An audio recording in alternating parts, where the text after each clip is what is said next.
Welcome in, Dory, Booger, Greg, and the head coach at South Carolina, Will Muschamp, has made his way over here to us. What's it feel like to be back? It doesn't even feel like you missed one to us, but you did miss one. What's it feel like to be back? Well, I'm excited to be at South Carolina. I really appreciate President Pastides and Coach Tanner giving us the opportunity, and excited about the future. Excited to be being at South Carolina, getting started August 1st with practice. That's the most important thing in front of us right now. But this certainly kicks off the season. But I'm sure you missed this, right? I mean, this is the highlight of. I could have done without it 1 year, but that's all right. It's part of the deal. Coach, when you look at your time in Florida defensively, man, did y'all dominate. Struggled a little bit offensively, especially under Kurt Roper. Now you get to South Carolina, you bring Kurt Roper with you. What gives the fans hope that you and Kurt Roper are going to have this offense that's going to be different? Well, I think Kurt in his last year at Florida really did a nice job. At the end of the day, we averaged over 30 points.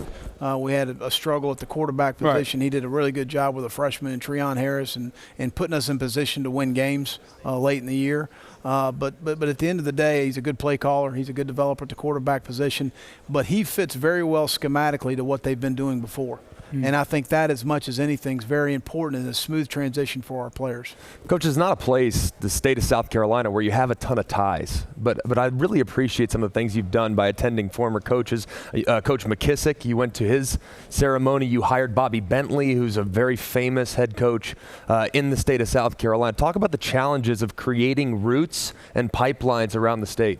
Well, hiring Bobby was really important because he's a high school coach in the state, and he's a well-respected high school coach. And so building those bonds back, hiring Ellis Johnson, who's a former defensive coordinator, as an analyst position, Clyde Renz working our high school relations department. So all of those guys create relationships, and that's all recruiting is. And we've got to be able to recruit well in our own state. There's you're one of 9 programs that have an unknown starting quarterback at this point. You've got 4 guys I know that are looking for that. We've seen Connor Mitch and Lorenzo Nunez and Perry Orth.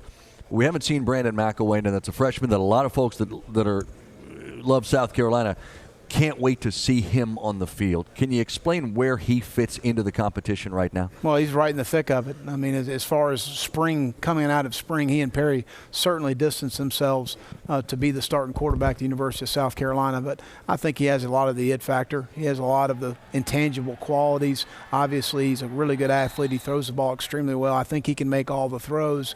But all of the competitive edge things that you want the quarterback position to have, he possesses.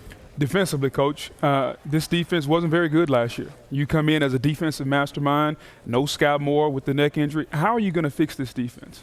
Well, I think I go back to the intangible qualities of effort, toughness, and discipline. And starting with that doesn't take any ability to play hard and to stick your face in the fan and like it and go tackle and leverage the ball and do things the right way. We've hired an outstanding defensive staff. They're all guys I've worked with before. They understand how we're going to coach and develop, which I'll put it up against anybody in the country defensively. So we've got to continue to have those guys buy into what we're doing. I do feel like we have some talented players that maybe hadn't played as much in the front 7 especially. And then I think on the back end we're very thin, but we do have some talented guys. You lose Sky Moore, Coach, and he was obviously a versatile player, led the team in tackles the last 3 seasons. Obviously, you have some good players at that position, though, and those guys are stepping into the role. Who are some leaders that are stepping up defensively that can hold this unit accountable? Well, Marcavius Lewis, who's with me today, is a defensive end that's really multiple up front. But I think T.J. Holloman, Lorenz Bryant, and Jonathan Walton are 3 seniors that we need those guys to play well. And then Bryson Allen Williams is a guy that's really got a wide skill set of pass rush ability, play stack linebacker, do a lot of different things for us. You, we mentioned off the top, it was good to have you back up there. We don't have Steve Spurrier with us anymore, obviously, but you came up there and you had a little bit of fun. You talked about maybe the questions you would be asked, not as difficult as a couple of the other coaches that were up there. I also caught what you said in my time at Florida. Most of our community service hours were voluntary. What was your mission up here when you got back? More than anything, just to sell our brand at South Carolina.